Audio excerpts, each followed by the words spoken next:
안녕하세요. 자, 오늘 기본서 뒷부분 한 1시간 정도 마무리하고 기출문제집 들어갑니다. 네, 우리 기본서 621페이지죠. 제3자를 위한 계약입니다. 제3자를 위한 계약은 시험에 나올 가능성이 대단히 높아요. 이런 거거든요. 사를 가지고 정리하시는 건데, 병이 갑에게 1억을 빌려줘서 1억을 받을 돈이 있는데, 갑이 돈을 갚아야 되는데 돈이 없어요. 그래서 고민하다가 자신이 소유하고 있는 A 건물을 을에게 1억에 팔면서 요 매매 대금을 병에게 직접 지급해다오. 이런 형태의 계약을 했다면 이게 뭐죠? 제3자를 위한 계약입니다.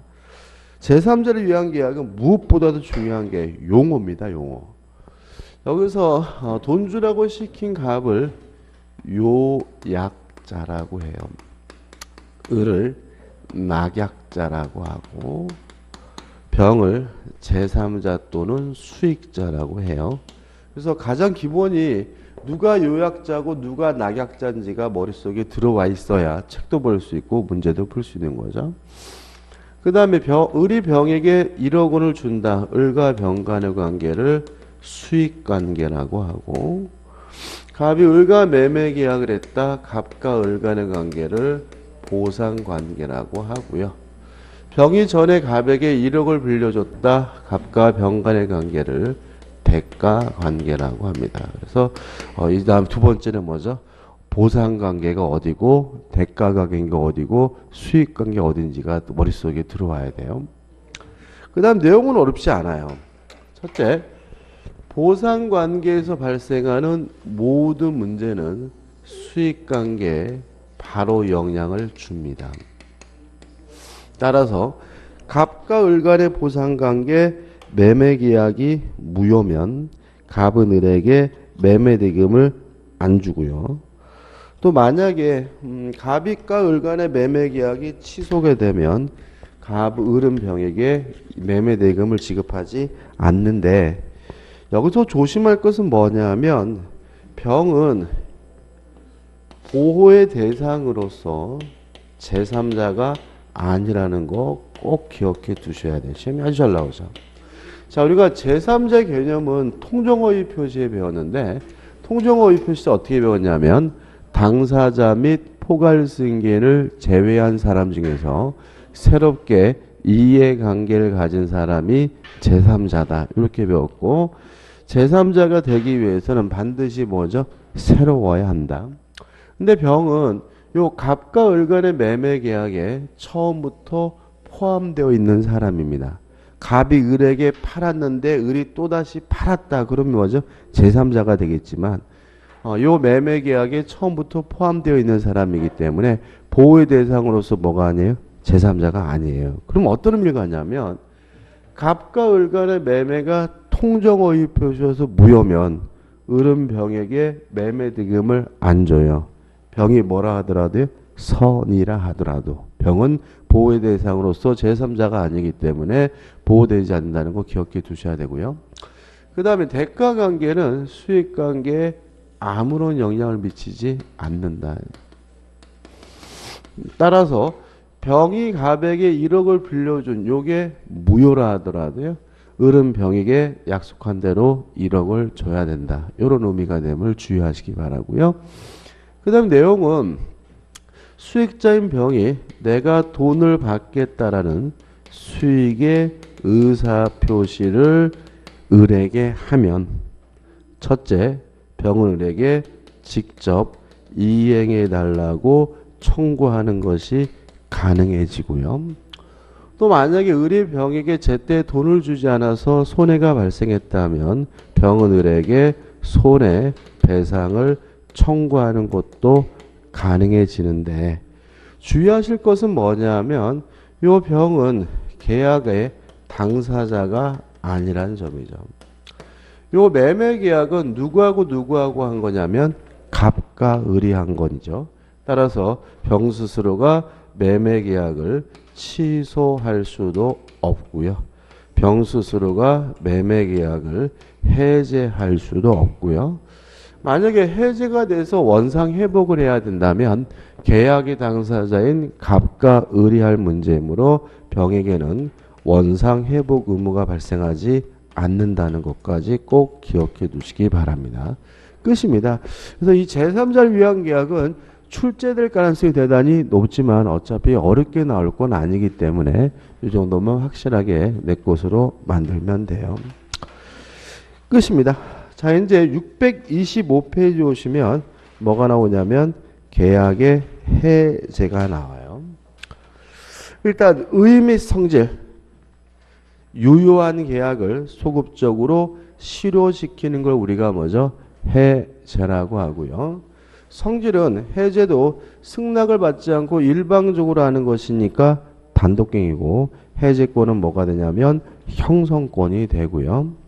2번 해제와 구별되는 계약에서 개념에서 1번 해제 계약이 나오는데 해제 계약이란 상대방으로부터 승낙을 얻어서 하는 해제를 우리가 해제 계약이라고 합니다. 다시 말하면 해제는 승낙을 받지 않고 일방적으로 하는 것이 해제라면 상대방으로부터 승낙을 얻어서 하는 해제는 뭐죠? 해제 계약이 되고요. 차이점은 좀 이따 바로 말씀드릴 거고 그 다음 넘겨보시면 취소가 나오죠. 일단 유효한 것을 소급해서 무효화시킨다는 점에서는 해제와 취소가 같습니다. 뭐가 다르냐면요. 일단 대상이 달라요. 해제는 계약에 대해서만 하는 데 반해서 취소는 법률 행위에 대해서 한다. 다시 말하면 단독 행위에 대해서는 취소할 수 있지만 해제할 수는 없다. 해제는 계약에 대해서만 하는 거니까요. 두 번째, 사유가 다릅니다. 해제 사유는 법에서 규정하고 있는 법정 해제 사유와 그 다음에 약정 해제 사유가 있지만 취소는 법에서 정하고 있는 4가지 사유, 제한 능력, 착오, 사기, 강박, 착오를 이유로 취소할 수 있다는 점에서 차이점이 있고요. 세 번째, 해제 조건인데 해제 조건은 뭐예요? 조건이 성취가 됨으로써 효과가 없어지는 것이 해제 조건인데 해제 조건은 소급효가 없죠. 근데 이에 반해서 해제는 소급해서 무효화시킨다는 점에서 차이점이 있고요. 그 다음에 4번, 철회는 수없이 많이 했죠. 효과가 발생하기 전에 효과 발생을 막는 것이 뭐죠? 철회죠. 해제권의 발생에서 1번 약정 해제권에서 복잡하게 나와 있지만 한 가지만 잊지 마십시오. 당사자 간의 약정으로 해제 사유를 정할 수 있다. 만약에 당사자 간의 약정으로 해제 사유를 정했다면 그게 뭐가 되죠? 약정 해제가 되는 거죠. 그 다음 우측에 2번에서 뭐가 나오죠? 법정 해제권이죠. 자, 여기서 정리해보면 계약은 언제 해제하냐면 채무 불이행이 있으면 계약을 해제할 수가 있습니다. 다시 말하면 채무 불이행이 있으면 계약을 해제할 수 있다. 법정 해제 사유는 뭐가 되죠? 채무 불이행이 되는 거죠. 그러면 채무 불이행이 뭐냐면 고의나 과실로 채무를 이행하지 않거나 못하는 것이 뭐죠? 채무 불이행인데 채무 불이행이 여러 가지가 있어요. 첫째, 할 수 있는데 안 하는 것 이행지체입니다. 자, 이행지체는 원칙적으로 해제하기 위해서는 상당한 기간을 정하여 이행을 최고하고요. 그래도 이행하지 않으면 그때 비로소 계약을 해제하는 것이 가능합니다.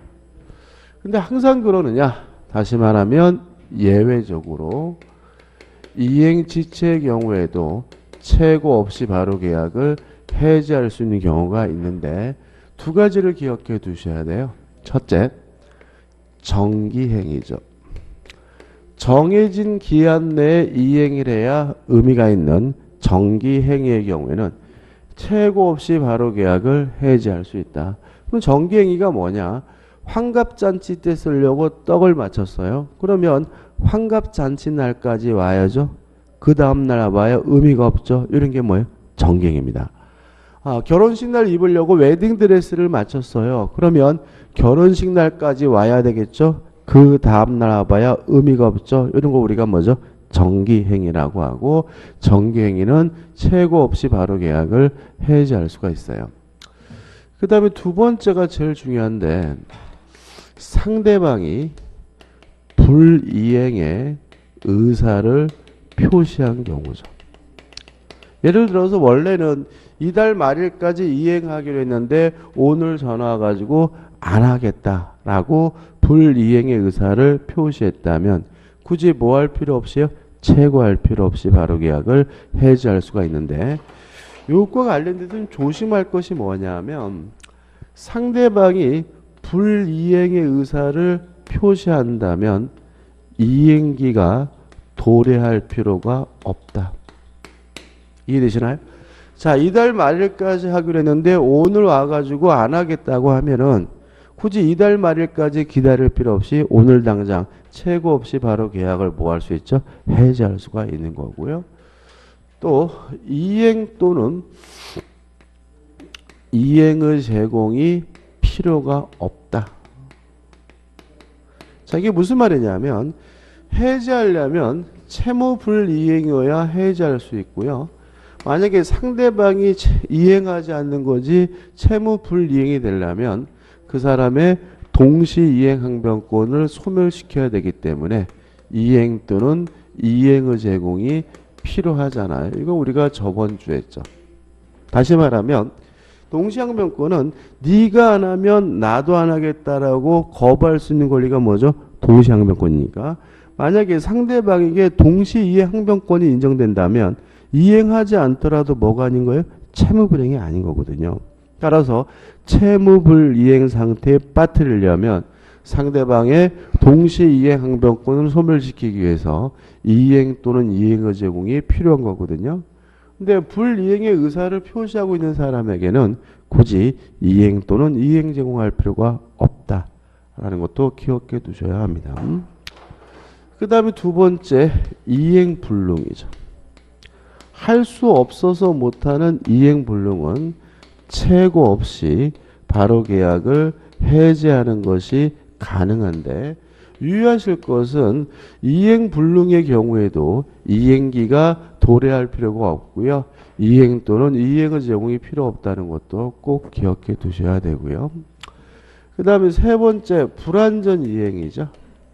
이행하긴 했는데 완전하지 않아요. 둘로 나뉩니다. 추후에 완성이 가능하다면 이행 지체와 마찬가지로 최고래야 계약을 해지할 수 있고요. 추후에 완성이 불가능하다면 이행 불능과 마찬가지로 최고 없이 바로 계약을 해지할 수 있다는 거 기억해 두셔야 되고요.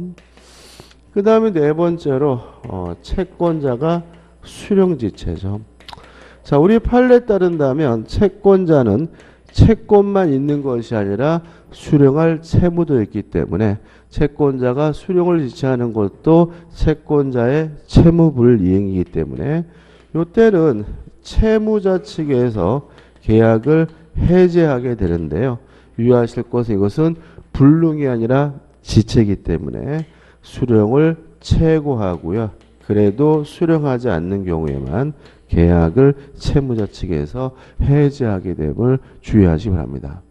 요 네 가지 사유예요. 그래서 법정 해제는 크게 채무 불이행이어야 계약을 해지할 수 있는데, 할 수 있는데 안 하는 이행지체, 할 수 없어서 못하는 이행불능, 하긴 했는데 완전하지 않아요? 불완전 이행, 그 다음에 채권자 수령지체, 요 네 가지가 채무불이행이고요. 이때는 채권자는 계약을 뭐 할 수 있죠? 해지할 수가 있는 거죠. 그래서 잠깐 보시면 쭉 읽어보시되 좀 추가될 것은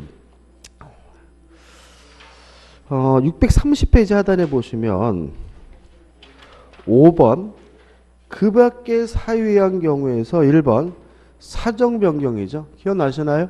사정 변경을 이유로 원칙적으로 계약을 뭐 할 수 없어요?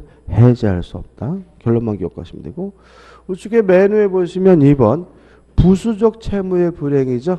주된 채무가 아닌 부수적 채무의 불이행이 있다면 강제할 수도 있고 손해배상을 청구할 수 있지만 계약 자체를 뭐 할 수는 없어요? 해지할 수는 없다. 그럼 결국은 이 두 가지 가지고는 계약을 뭐 할 수 없어요? 해지할 수 없으니까 해지할 수 있는 것은 요 네 가지 사유가 된다는 거 기억해 두시면 되겠죠. 그 다음에 해제권 행사, 뭐 1번 해제권 행사 자유다. 방법 제한이 없습니다. 말로 하든 문서로 하든 어떤 방법이든 상관이 없고요. 3번 해제 의사표시와 그 철회, 이것도 의사표시니까 다른 의사표시와 마찬가지로 상대방에게 도달된 후에는 뭐하지 못해요? 철회하지 못한다. 그 다음에 2번 해제권의 불가분성인데 당사자가 여러 명의 경우죠. 자, 해제권 행사하는 것은 계약의 효과를 소급적으로 소멸시키는 것이니까 부정적이에요. 따라서 해제권의 행사는 전원에서 전원으로 하고요. 한 사람이라도 해제권이 없어지면 다른 사람의 해제권도 소멸된다. 다시 한번요. 해제권자가 여러 명의 경우에는 전원에서부터 전원으로 하고요. 한 사람이라도 해제권이 없어지면 모든 사람의 해제권이 소멸되기 때문에 더 이상 계약을 해지할 수가 없습니다. 그 다음 넘기셔서 5번 해제 효과 해가지고 해제 소유효 해서 계약의 소급적 실효입니다. 효자가 빠졌네. 그죠? 실효. 다시 말하면 계약을 해지하게 되면 계약은 소급해서 뭐가 돼요? 무효가 된다. 그래서 교재에 나와 있는 내용은 뭐냐? 우리가 그동안 많이 한 거죠. 갑이 을과 만나서 매매 계약을 하고 등기를 해주면 우리는 절대적 물권적 요소니까 매매가 무효면 무엇도 무효가 돼요? 등기도 무효다. 따라서 갑이 을과의 매매 계약을 해제해서 매매 계약이 소급해서 뭐가 됐어요? 무효가 되면 그 순간 무엇도 무효? 등기도 무효가 되므로 해지하는 순간 을에서 갑으로 소유권이 뭐하게 돼요? 복귀되게 된다. 이게 학설의 태도죠. 우리 판례 태도죠. 그 다음에 2번 의미 없고 우측에 보시면 해제 소급표 제한해가지고 제3권자의 권리를 해하지 못해요. 자, 여기 좀 적어보자. 계약을 해지하게 되면 소급적으로 실효 무효가 됩니다. 따라서 제3자의 권리가 침해되게 되는데 우리 판례와 민법은 제3자를 둘로 나누게 돼요. 제3자가 만약 해제하기 전에 이해관계를 가졌다면 이 사람은 선이든 악이든 묻지 않고 보호가 되는데 반해서 만약에 해제 후에 이해관계를 갖게 됐다면 이 사람은 선이어야지만 보호가 되고 악이면 보호되지 않는다는 거 주의하시기 바랍니다. 그래서 순서를 조심하셔야 돼요. 갑이 을과 만나서 매매 계약을 하고 갑이 을에게 등기해 준 후에 을이 병과 만나서 매매 계약을 등기해 줬잖아요. 이 상태에서 갑이 을과의 매매 계약을 해제하면 이 사람은 해제 전에 매매 계약을 하고 등기한 사람이니까 선, 악, 불문하고 보호가 돼요. 병은 선이어도 소유권을 갖고 악이어도 뭘 갖냐면 소유권을 갖거든요. 근데 만약에 순서를 바꿔서 먼저 해제가 됐고요. 을이 자기 앞에 등기된 것을 기하로 병에게 팔아먹고 병에게 등기를 해준 경우에는 병은 선이어야지만 소유권을 갖고 악이면 뭘 갖지 못하냐면 소유권을 갖지 못합니다. 다시 말하면 해제 전에 이해관계를 갖게 된 제3자는 선, 악, 불문하고 보호가 되지만 해제 후에 이해관계를 갖게 된 제3자는 선이어야지만 보호된다는 거 잊지 마시기 바라고요. 그 다음에 이제 2번 원상 회복 의무가 나오고요. 넘겨보시면 손해배상 충고가 나옵니다. 그럼 여기다 적어보면 계약을 해지하게 되면 소급해서 무효가 되기 때문에 원상 회복을 해줘야 되는데 여기서 한 가지만 잊지 않으시면 돼요. 원상 회복해야 될 것이 금전이라면 이자를 붙이게 된다. 뭘 붙이죠? 이자. 그 다음에 세 번째로 해제는 채무불이행에서 계약을 해제한 것이니까 별도로 추가적으로 손해배상을 청구합니다. 다시 말하면 원상회복도 청구하고 손해배상도 청구하고 둘 다 청구하는 것이지 둘 중에 하나만 하는 것이 아님을 주의하시기 바라고요.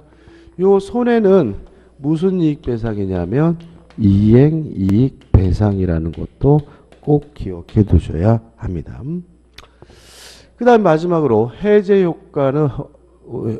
효과인 원상회복과 손해배상은 동시 이행관계라는 말이 나와 있죠. 그 다음에 해제권의 소멸 특별한 건 없습니다. 한번 쭉 보시면 되는데 다시 말씀드리지만 한 사람이라도 해제권이 없어지면 다른 사람도 해제권이 뭐하게 돼요? 소멸되게 되고요. 마지막으로 한 가지 제가 아까 말씀드리면서 뒤에도 말씀드렸는데 해제 계약이죠. 해제 계약에 대해서는 요 민법 규정 적용되지 않아요. 동의하시나요? 다시 말하면 채무 불이행이 있어야 계약을 해지할 수 있는 것은 승낙을 받지 않고 일방적으로 계약을 해지하려면 뭐가 필요한 거죠? 채무 불이행이 필요한 거죠. 근데 만약에 어차피 상대방으로부터 뭘 얻어서요? 승낙을 얻어서 해지하는 것이라면 굳이 이런 거 뭐예요? 필요가 없는 거죠. 그죠? 나 마음이 바뀌었어. 그래, 그러자. 뭐 상관없잖아요. 그죠? 또 해제 계약의 경우에는 손해배상 문제도 발생하지를 않습니다. 왜냐하면 해제 계약은 뭐하고 상관이 없어요? 채무불이행하고 상관이 없으니까요. 근데 주의하실 것은 뭐냐면 요 제3자 보호 규정만은 해제 계약에도 적용이 된다. 이건 좀 기억해 두세요. 어차피 채무 불이행을 위한 해제든 아니면 쌍방간의 계약으로 이루어지는 해제 계약이든 누구는 보호가 돼야 돼요? 제3자는 보호되겠죠. 그래서 해제 계약에 대해서는 제3자 보호 규정만 적용되고 나머지 규정은 해제 계약에는 뭐 되잖아요? 적용되지 않는다. 손해배상 해줄 필요가 없고 해제 계약은 원상회복할 때 금전에다 뭘 붙일 필요도 없어요? 이자도 붙일 필요도 없고요. 해제 계약하기 위해서 채무불이행일 필요도 없는 거죠. 다만 뭐는요? 제3자는 똑같이 보호가 된다는 거 잊지 마시기 바랍니다. 그 다음 635페이지에 계약에 해지해가지고 636페이지에 내용이 나오는데 간단하게 정리하고 넘어가면 되거든요.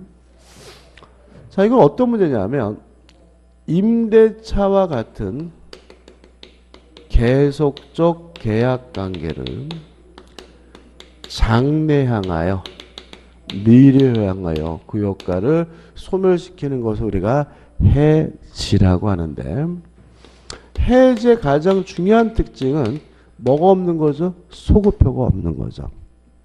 따라서 해지는 소급하지 않고 장래향의 그 효과를 소멸시키는 것이니까 해지하더라도 원상회복 문제는 발생하지 않습니다. 다만 당사자 간에 청산해줘야 될 의무는 발생하게 됨을 주의하시기 바라고요.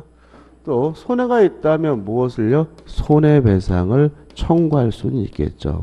그럼 우리가 기억할 것은 임대차와 같은 계속적 계약은 장래향하여 그 효과를 소멸시키는 해지라는 것을 하게 되는데 해지는 뭐가 없어요? 소급효가 없으므로 원상회복 의무가 발생하지 않는다는 거 그것만 주의하시면 됩니다.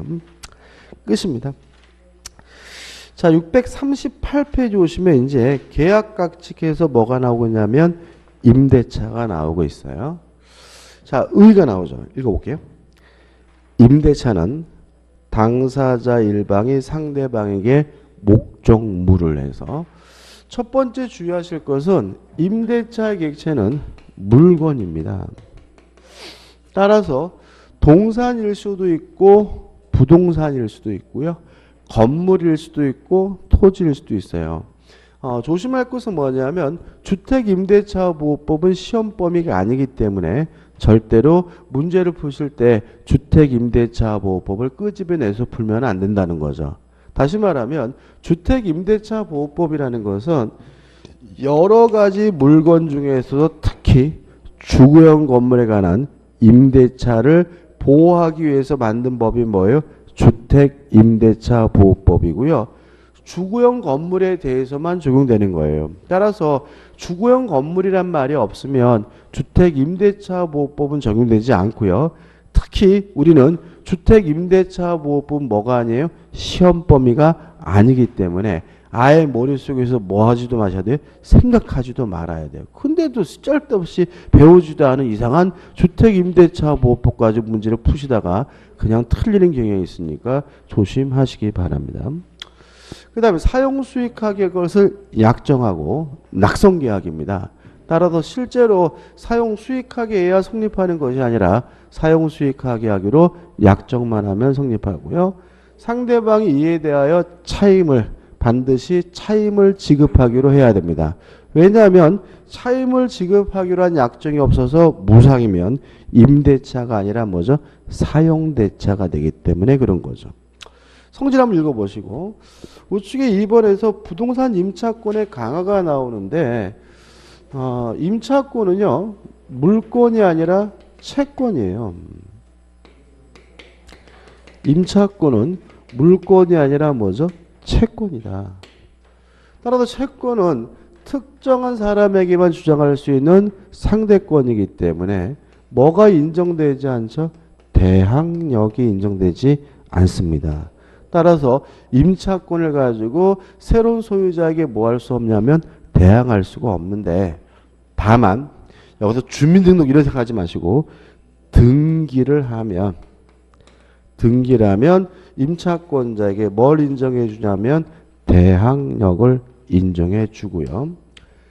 또 임차권은 채권이기 때문에 물권도 청구권이 인정되지 않습니다. 다만 등기한 대항력 있는 임차권의 경우에는 임차권에 기한 방해, 배제, 청구권을 인정해 준다는 정도만 정리해 두시면 됩니다. 다시 말하면 임차권은 물권이 아니라 채권이므로 뭐가 없죠? 대항력이 없지만 등기라면 뭘 갖죠? 대항력을 갖고요.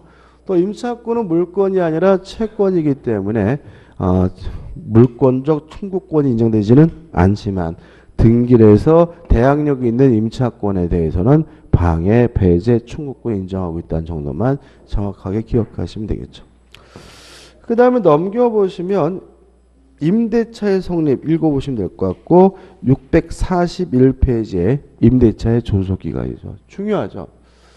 일단 첫째, 최장 기간은 무제한입니다. 따라서 영구, 무한으로도 설정하는 것이 가능합니다. 출제 가능성이 있어요. 왜냐하면 과거에는 20년을 넘지 못한다라고 규정을 두고 있었는데 헌법재판소에서 위헌 판결 받아가지고요. 요게 삭제가 됐어요. 그래서 20년을 넘지 못한다 그러면 뭐예요? X. 이제는 무제한이고 영구 무한으로도 가능하다는 걸 기억해 두셔야죠. 그 다음에 두 번째 최단기간이죠. 이것도 잘 내요. 최단기간은 보장하지 않습니다. 2년을 보장하는 것은 주택 임대차나 그런 거예요. 임대차는 최단기간을 전혀 보장하지 않고 있습니다.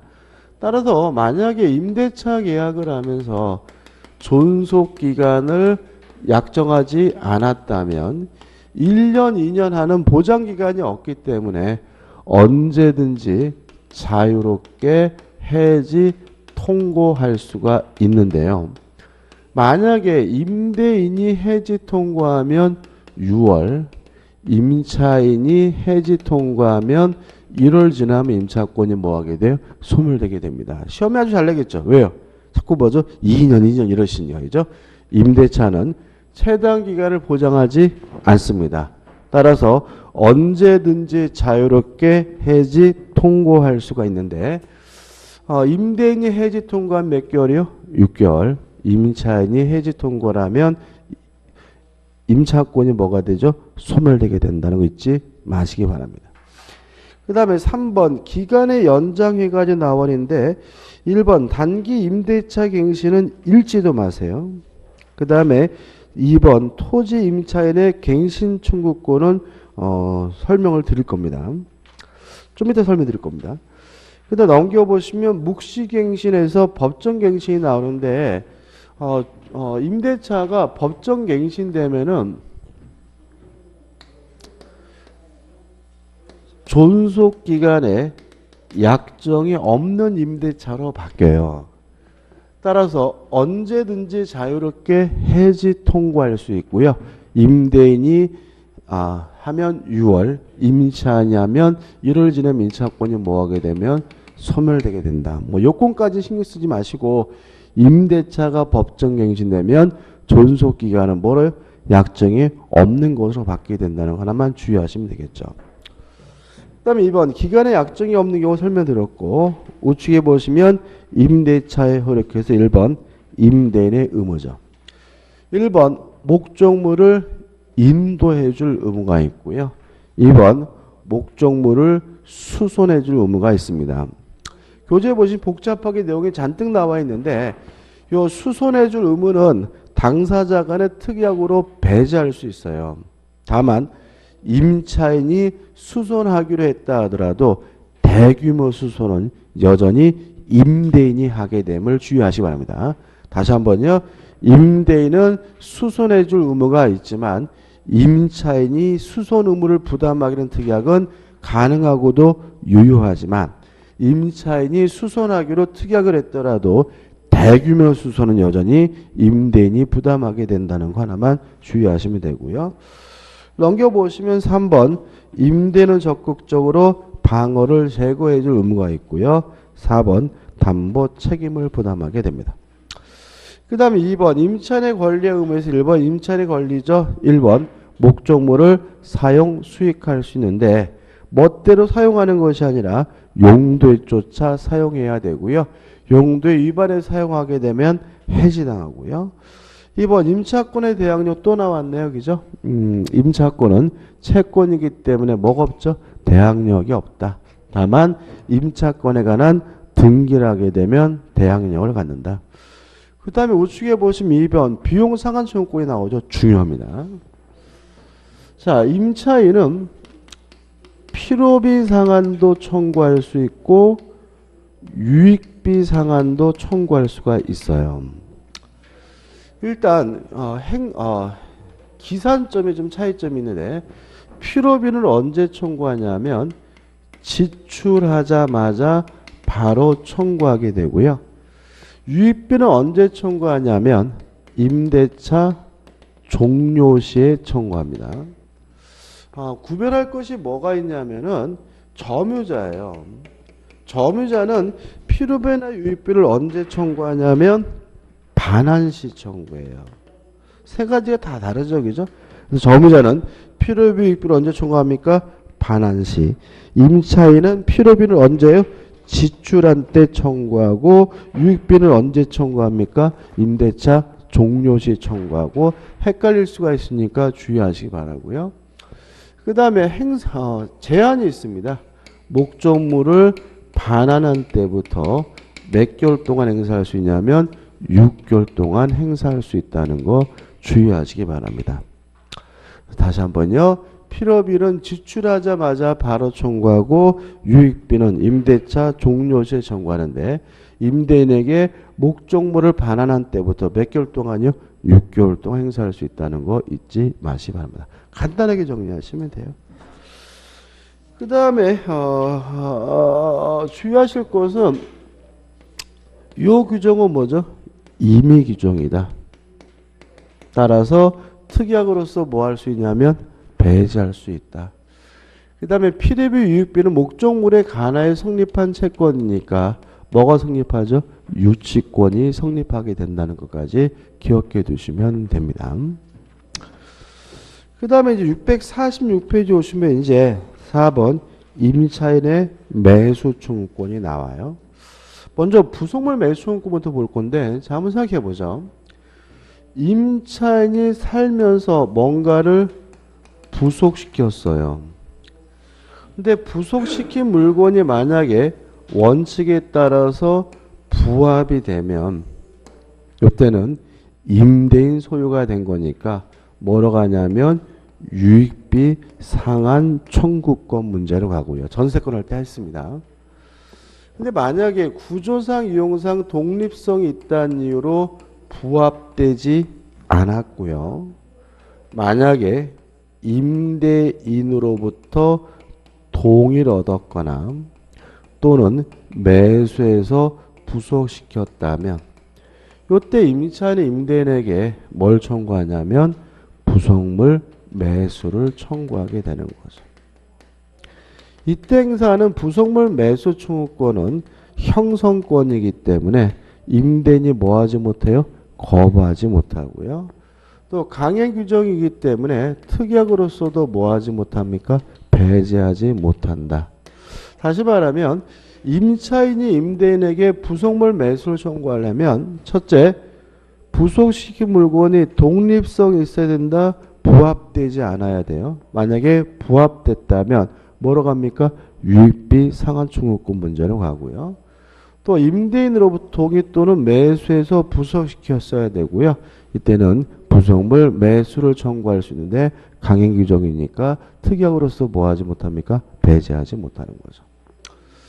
그 다음에 두 번째 문제는 토지 임차인입니다. 토지 임대차의 경우에는 지상권과 마찬가지로 존속 기간의 만료로 소멸되면요. 한 번 더 하자 갱신을 청구할 수가 있고요. 그 갱신 청구에 대해서 임대인이 거부하면 임차인은 지상권자 마찬가지로 뭘 청구하냐면 지상물 매수 청구권을 행사하게 됩니다.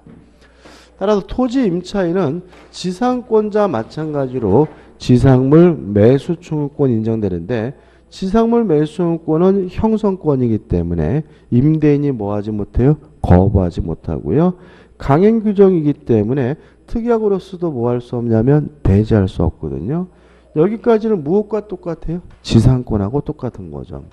다른 점이 있는데 만약에 토지 임대차가 존속 기간에 약정이 없다는 이유로 임대인의 해지 통고로 임차권이 소멸한 경우에도 지상물 매수를 청구하는 것이 가능하고요.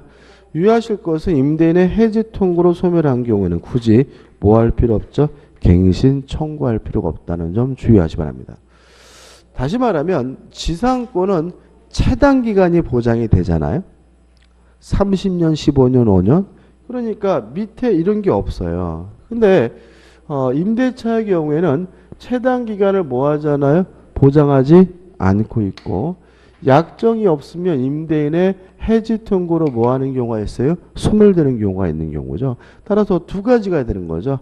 만약에 약정한 존속 기간의 만료로 소멸하면 갱신 청구했다가 거부당하면 지상물 매수를 청구할 수 있고요. 존속 기간에 약정이 없다는 이유로 임대인의 해지 통고로 소멸한 경우에도 지상물 매수를 청구하는 것이 가능하다는 거 잊지 마시 바랍니다. 이 부분이 굉장히 중요해요. 임대차에는. 어차피 우리는 임대차에서 한 문제 정도 출제될 거거든요. 그러면 결국은 요 비용 상하 청구권 문제, 부속물 매수 청구권 문제, 지상물 매수 청구 문제 요 세 가지가 제일 중요하고요. 그 다음에 또 중요한 것은 뭐죠? 요거죠. 그래서 지금 제가 적어드린 요거 존속기간, 채장기간은 뭐죠? 무제한이고 채당기간은 보장하지 않는다는 내용하고 비용상한 청구권, 부속물 매수 청구권, 지속 매수 청구권만 확실하게 될 것으로 만드시면 됩니다. 이게 제일 중요하죠. 그 다음 647페이지 오시면 임차인의 의무가 나오죠. 차임 지급 의무가 있다. 2번 경제 사정 등의 변동으로 차임이 현실적이지 않은 경우에는 증감 청구권이 인정된다. 3번 부동산 임대인의 법정 담보 물권은 나올 게 아닙니다. 읽어보실 필요가 없고요. 넘겨보시면 4번 차임 지급 연체와 계약에 뭐가 나오냐면 해지가 나와요. 이익입니다. 이게. 임차인이 이기분의 차임을 지급하지 않으면 임대차 계약을 뭐 할 수 있냐면 해지할 수 있어요.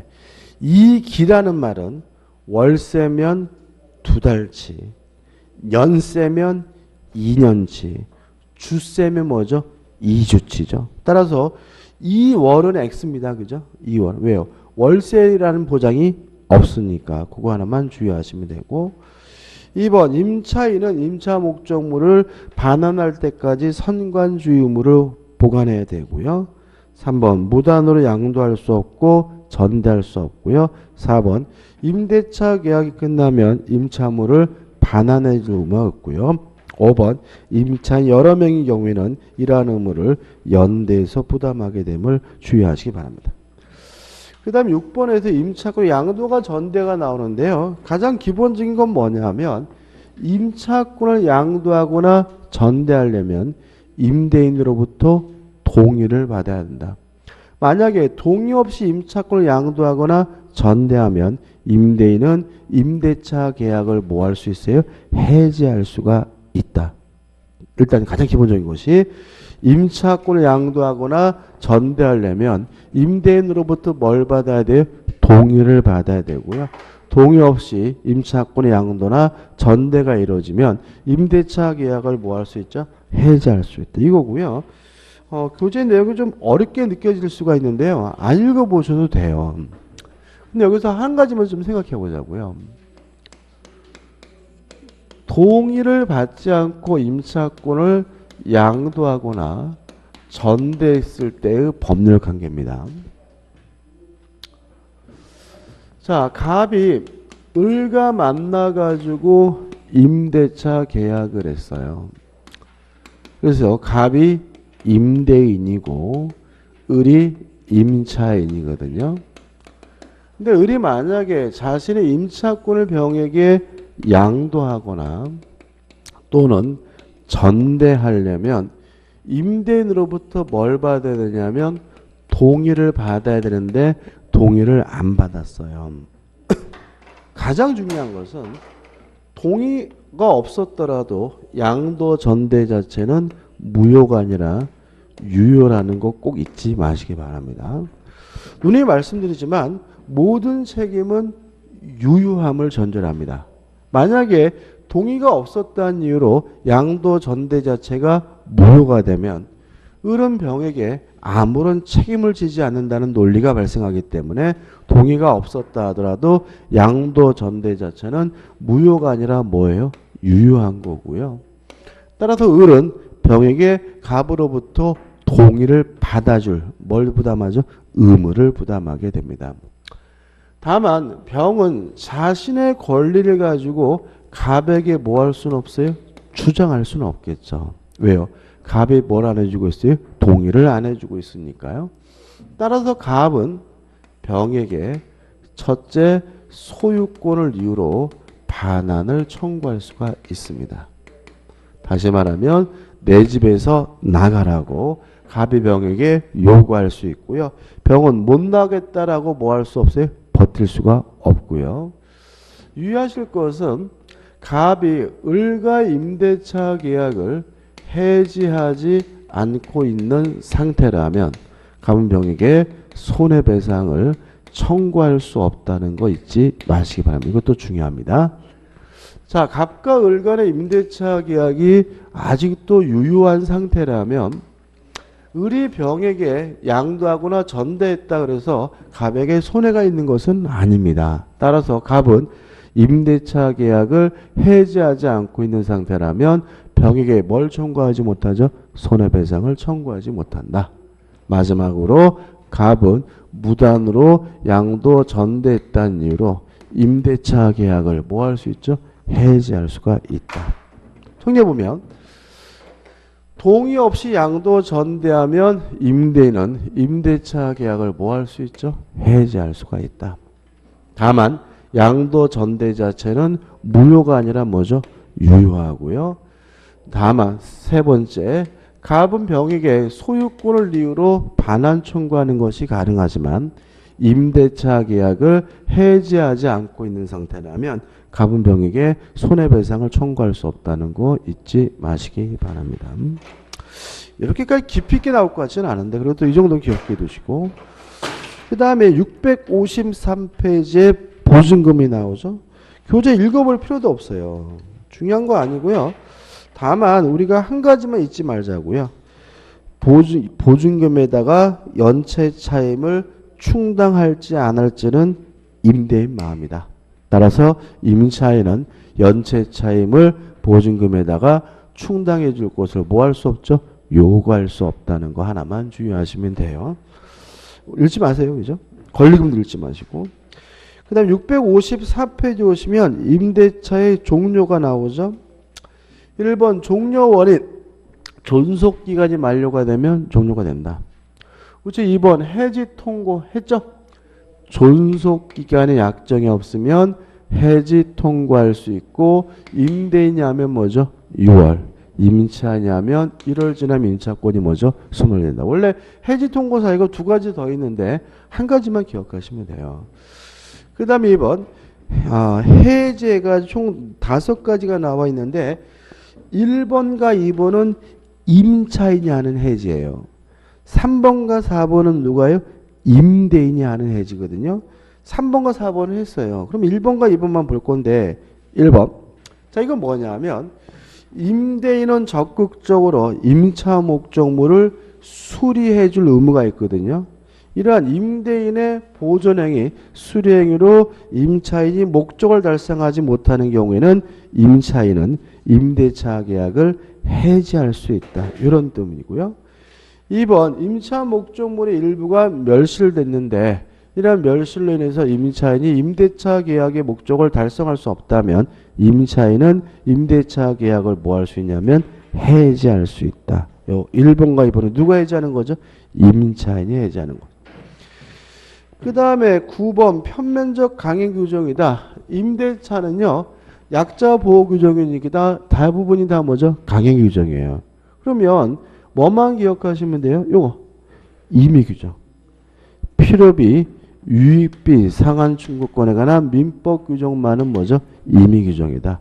다시 말하면 임대차에 관한 민법 규정은 필요비, 유익비만 임의 규정이고 남의 규정은 다 뭐죠? 강행 규정이다. 이렇게 정리하시면 되겠죠. 그 다음에 이제 매매입니다. 자, 의의죠. 읽어볼게요. 매매는 당사자 일방이 일정한 재산권을 첫 번째 주의할 점은 매매 계약의 목적은 재산권입니다. 따라서 소유권을 거래하는 것도 매매지만 임차권을 거래하는 것도 매매고요. 전세권을 거래하는 것도 매매고 채권을 거래하는 것도 매매입니다. 매매 객체는 물건이 아니라 뭐죠? 재산권이죠. 이전할 것을 약정하고 낙성계약입니다. 따라서 실제로 재산권을 이전해야 성립하는 것이 아니라 이전하기로 뭐만 하면요? 약정만 하면 성립하고요. 상대방이 이에 대하여 대금을 반드시 재산권의 대가는 대금 금전이어야 합니다. 만약에 또 다른 재산권을 이전하기로 했다면 그것은 매매가 아니라 뭐가 되죠? 교환이 된다는 점에서 차이점이 있으니까 유의하시 바라고, 지금 제가 말씀드린 게 2번 매매 성질이라고 해서 나왔으니까 한번 읽어보시 바래요. 근데 우측에 매매 성립해가지고 예약이 나오는데 예약은 한번 읽어보시되 나오긴 어려울 것 같아요. 659페이지 오시면 뭐가 나오냐면 계약금이 나오는데 계약금이 중요합니다. 일단 계약금의 의의가 나오는데요. 정리를 좀 해야 되는데 여기다 좀 할게요.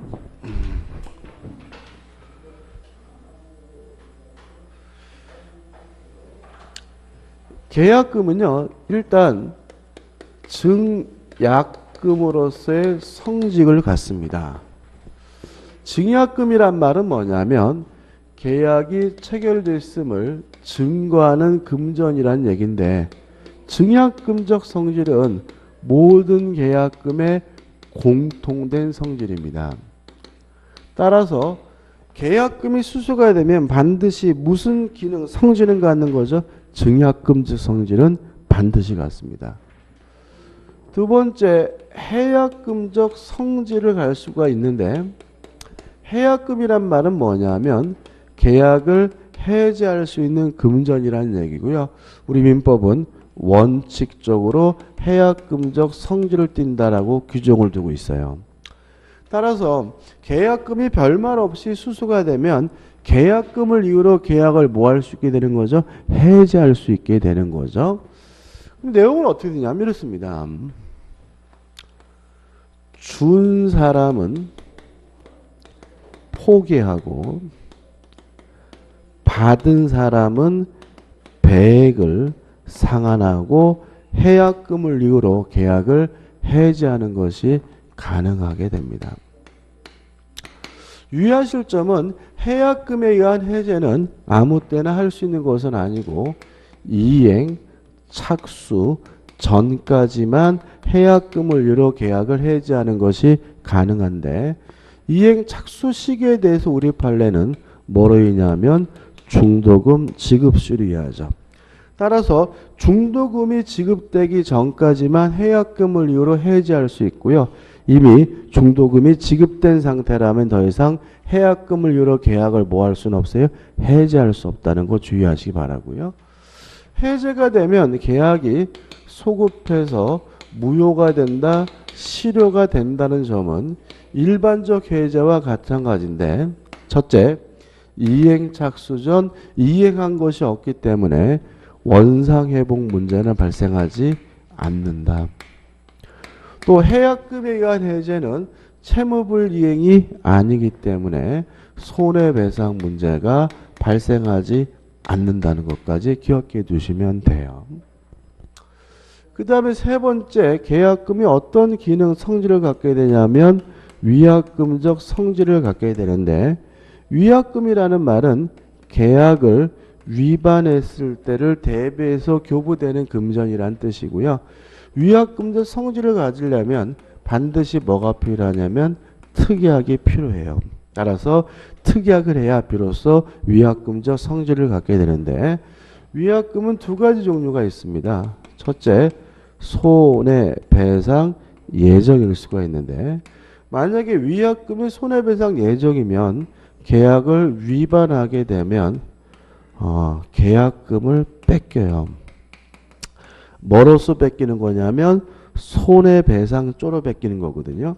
그러니까 손해배상조로 뺏긴다는 말은 계약금을 뺏기는 것으로서 손해배상을 했다는 얘기이기 때문에 추가적으로 또다시 뭐 할 필요 없냐면 손해배상을 또 해줄 필요는 없어요.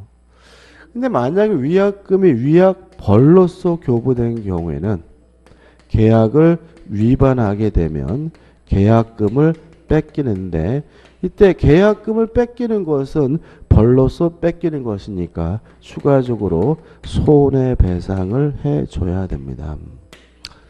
유의하실 것은 위약금은 뭐가 원칙이냐면 손해배상 예정이 원칙이에요. 여기서 좀 조심할 게 있어요. 지금 제가 열심히 적어드린 것은 계약금의 종류가 아니라 계약금의 성질이에요. 좀 더 정확히 말하면 계약금의 기능 역할인 거예요.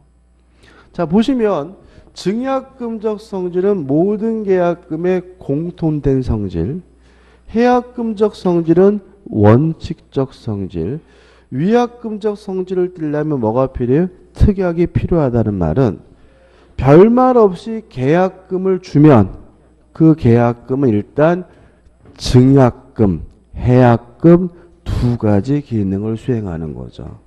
근데 만약에 위약금으로 한다는 특약을 하게 되면 이제 그 계약금은 증약금, 해약금, 위약금 세 가지 기능을 수행하는 계약금인 거예요. 이걸 이해하실 때 세 가지 계약금이 별개 문제고 종류라고 이해하시면 이게 아주 이상해지기 때문에 조심하시기 바라고요. 제가 적어드린 것은 종류가 아니라 계약금이 수행하는 역할임을 주의하시기 바랍니다. 이 정도만 좀 정리하시면 돼요. 그 다음에 661페이지 오시면 3 해가지고 매매 계약 비용의 부담, 반씩 부담한다. 끝이고요. 그 다음에 매매 효력해서 1번 매도인의 의무해가지고 재산권을 이전해줄 의무가 있다. 다시 말하면 권리를 이전해주고 목적물을 인도해주고요. 근데 밑에 두 번째 줄에서 문제는 목적물로부터 수취한 과실이 이렇게 나와 있죠. 이게 좀 중요합니다. 적어보면 이렇습니다. 요 시점에서 매매 계약을 하고요. 인도 전이라면 누가 점유하고 있겠어요? 매도인이 점유하고 있을 테니까 매도인이 과실을 수취하고 전에 했습니다. 인도 후에는 누가 점유하죠? 매수인이 점유하니까 매수인이 과실을 수취한다. 유의하실 것은 등기 가지고 따지는 게 아니에요. 뭘 가지고 따지? 인도. 무슨 말 아시겠죠?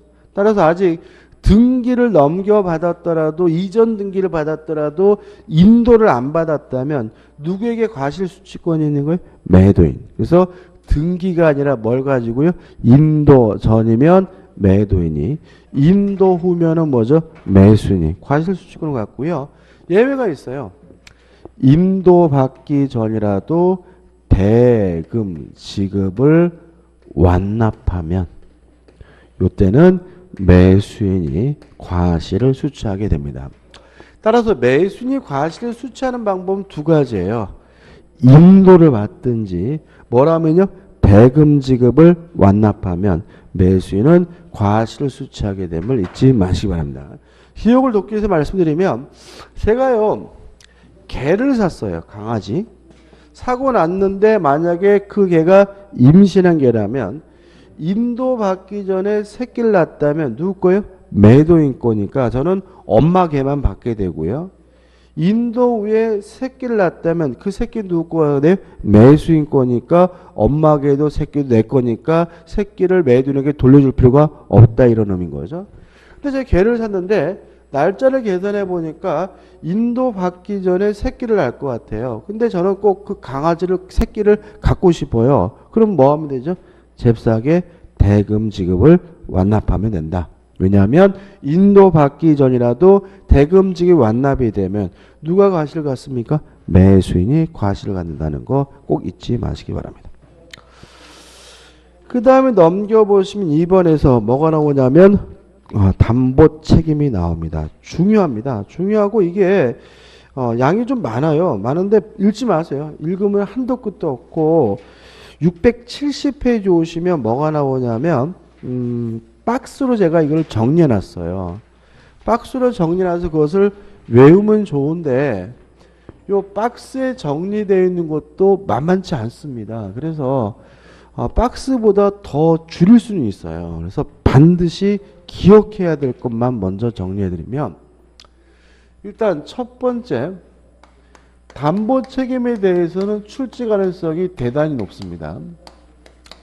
그러니까 매매에서도 결국 한 문제가 나올 거란 말이죠. 한 문제가 나올 건데 일단 요 계약금에서 출제될 가능성이 대단히 높고요. 두 번째가 뭐죠? 담보 책임에 과실도 지문으로 나오고요. 일단 첫 번째 기억할 것은 매도인에게 아무런 고의도 과실도 필요 없는 무과실 책임이다. 자, 담보 책임은 무과실 책임입니다. 따라서 매도인에게 아무런 고의도 없고 과실도 없더라도 뭐는 부담해야 돼요? 담보 책임은 부담해요. 그 다음에 두 번째로 담보 책임이 두 가지인데 첫째, 권리의 하자가 있는 경우가 있어요. 권리의 하자가 있는 경우에 매수인이 만약에 선이라면 당연히 매도인에게 담보 책임을 묻는 것이 뭐죠? 가능합니다. 이것도 좀 기억해 두셔야 돼요. 그래서 문제 푸실 때 선의 매수인이 뭔가를 못한다 그러면 그냥 뭐예요? X다. 그 다음에 악의 매수인은 뻔히 알고 샀으니까 담보책임 물을 수가 없어야 되는데 악의 매수인에게도 인정되는 게 있어요. 이게 가장 중요합니다.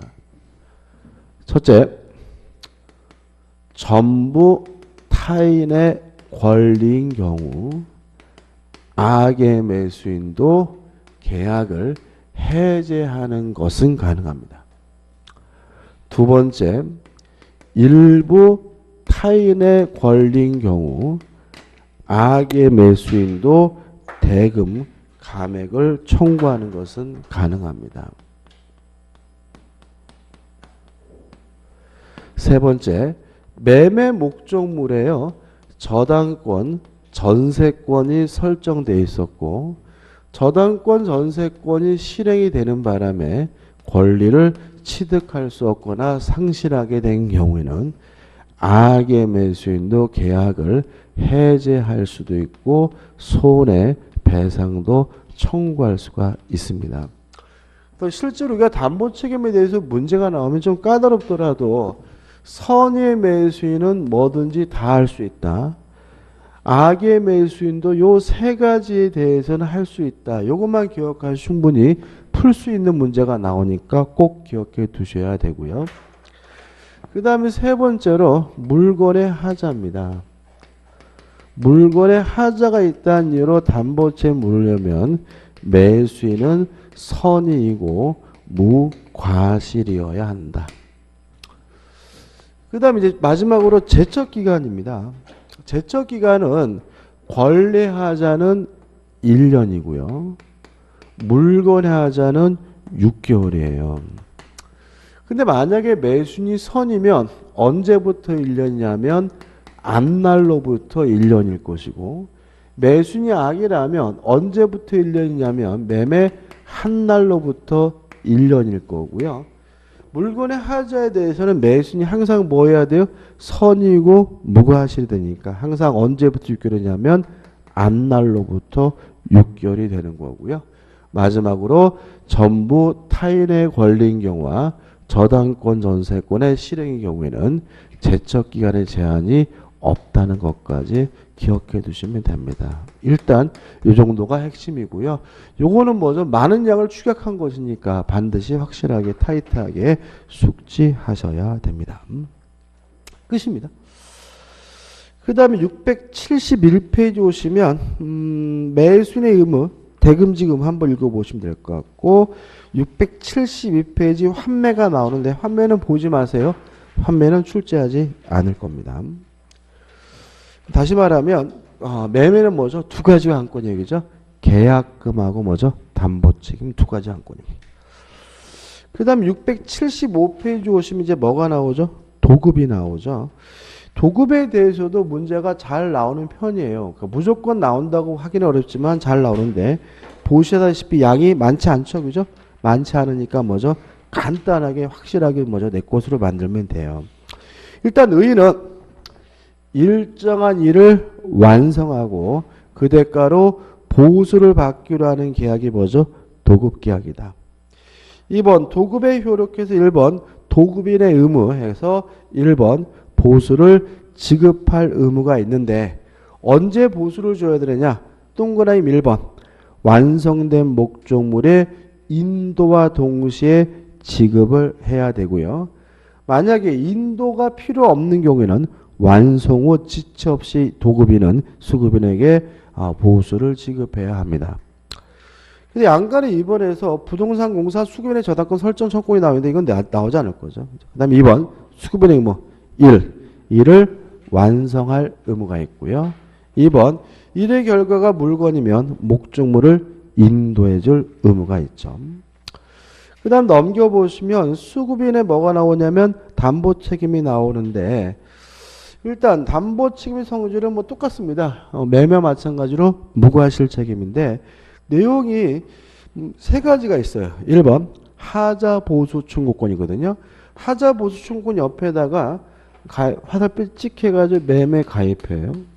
이게 무슨 말이냐면 매매에는 하자 보수 청구권이 없어요. 그러니까 고쳐달라는 청구권은 뭐에만 인정돼요? 도급에만 인정되고요. 매매는 하자 보수 청구권이 없다는 거 잊지 마시기 바라고 내용은 일반적이죠. 2번 손해배상 청구할 수 있고요. 우측에 보시면 도급인에게 계약 해제권이 인정이 됩니다. 그 다음에 뭐 특별한 거 없습니다. 한번 쭉 보시면 될 것 같아요. 뭐 설명드릴 게 거의 없어요. 그래서 한번 교재 나와 있는 내용만 한번 좀 보시면 될 것 같아요.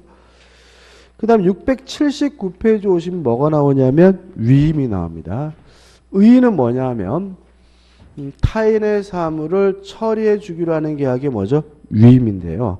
법적 성질에서 원칙이 무상이지만 당사자 간의 특약으로 유상으로 할 수는 있다는 점 주의하시면 되고요. 2번 위임에 효력해가지고 1번 수임인의 의무가 나오죠. 한번 꼼꼼히 읽어보시고 제가 설명드릴 만할 것은 뭐냐면은 넘겨보시면 681페이지 맨 밑에 줄 보시면 해제해가지고 1번 위임계약은 각 당사자가 언제든지 해제할 수 있다. 이게 중요합니다. 그러니까 앞에 내용도 읽어보셔야 되겠죠. 읽어보시되 위임계약은 어떠다고요? 언제든지 해제할 수 있어요. 근데 넘겨보시면 또 읽어볼게요. 당사자 일방이 부득이한 사유 없이 상대방의 불리한 시기의 계약을 해지한 때에는 그 손해를 뭐죠? 배상해야 한다. 이렇게 나와 있잖아요. 그럼 여기서 이런 지문은 X입니다. 상대방의 불리한 시기에 위임계약을 해지할 수 없다. X에. 불리한 시기라 하더라도 위임계약을 뭐 할 수 있는 거예요? 해지할 수 있는 거예요. 왜냐하면 위임계약은 언제든지 뭐 할 수 있는 거예요? 해지할 수 있는 거니까요. 그럼 이건 무슨 의미냐? 불리한 시기에 계약을 해지하려면 뭘 해주면 된다는 거죠? 손해를 배상해 주란 얘기죠. 다시 말하면 위임계약은 언제든지 계약을 해지하는 것이 가능하므로 상대방의 불리한 시기라 하더라도 위임계약을 뭐 할 수는 있어요? 해지할 수는 있는데 뭐는 해줘야 돼요? 손해배상은 해줘야 된다. 까지 기억해 두시면 되겠죠. 나머지 여기 한번 보시면 될 것 같고 그 다음 683페이지에 부당이득이 나오죠. 요거는 설명 안 드릴 겁니다. 그러니까 우리가 그동안 했던 거 그죠? 무효가 되면 이행한 것은 부당이득으로 반환하되 만약에 무효 원인이 뭐면요? 반사회적이면 불법 원인급여이기 때문에 뭐 할 필요 없어요? 돌려줄 필요가 없다는 내용이 반복적으로 나오니까 한번 읽어보시면 될 것 같고요.